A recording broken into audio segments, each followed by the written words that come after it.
Good morning. Floodwaters continuing to rise along coastal waterways. You are now looking at live pictures of the Pamlico Tar River down there in the city of Washington, where the coast has just been pummeled by heavy tropical rain and hurricane force winds throughout the night. This morning, our hurricane coverage of Ophelia continues. Thanks for joining us here on WITN 7 News at Sunrise. I'm Meredith White. The best way to protect yourself against thieves? Authorities say when you leave your vehicle, take all of your valuable items with you. And of course, as you're leaving, make sure you're locking. While the bill does create transparency, it fails to extend the period of time between service and lobbying, which some say is at the heart of true reform. About 160,000 people are expected to visit the state fair this weekend. That's 320,000 hands touching food, rides, tickets, and potentially spreading the flu. Those state officials say they are working hard to seamlessly transition Mental Health Association in North Carolina's clients to other service providers.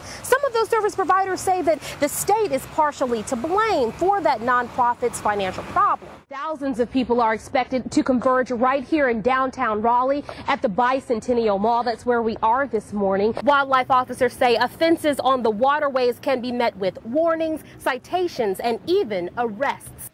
It was a dangerous bus ride for 40 Holly Ridge Middle School students Friday afternoon. I'm talking to my friend, and then all of a sudden, my head slammed against in the seat in front of me. And then the car, it just came on our side, and we went on top of the car, and the car went under us. And for their parents waiting for them to arrive. Called me and he said, "Mom, our bus have an accident, but we all are safe." Actually went on top of the car. He said a bus was on top of the car. I'm like, what?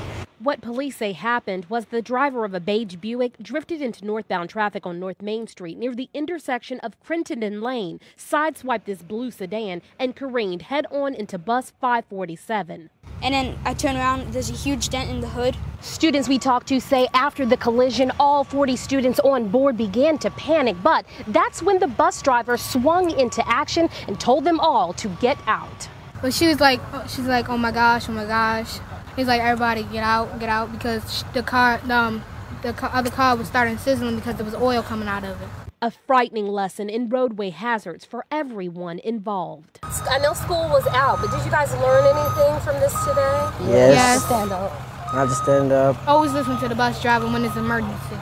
Windcrest subdivision resident Shannon Dye has lived in her home on Apple Droop Way for some 3.5 years. She and her husband had dreams of raising their 3 boys in this Holly Springs subdivision until I received a call from a neighbor saying that police cars came flying down the street, guns drawn, busting in the door, and that the man was taken out on the stretcher, covered in blood.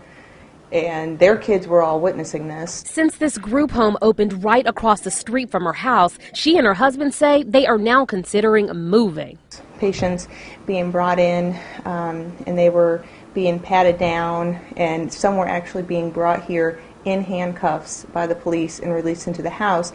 And that's when we started to become a little more concerned. And that concern has spread from the mouths of neighbors to the ears of police. Home opened, as far as we know, in December.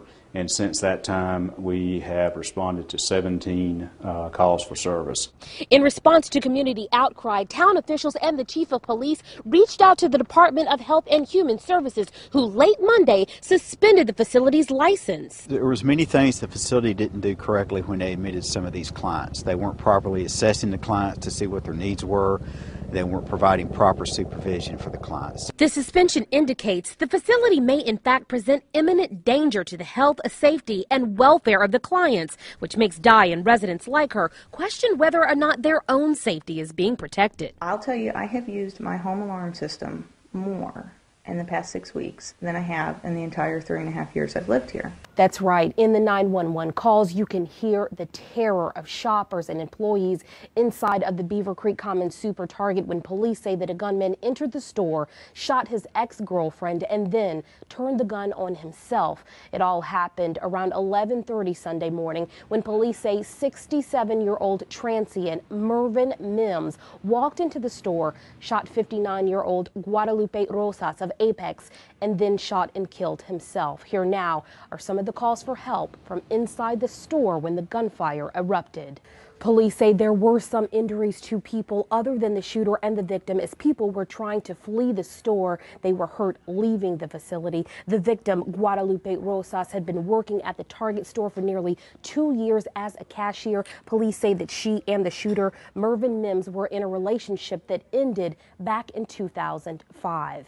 In the Raleigh newsroom, Miracle King, News 14 Carolina.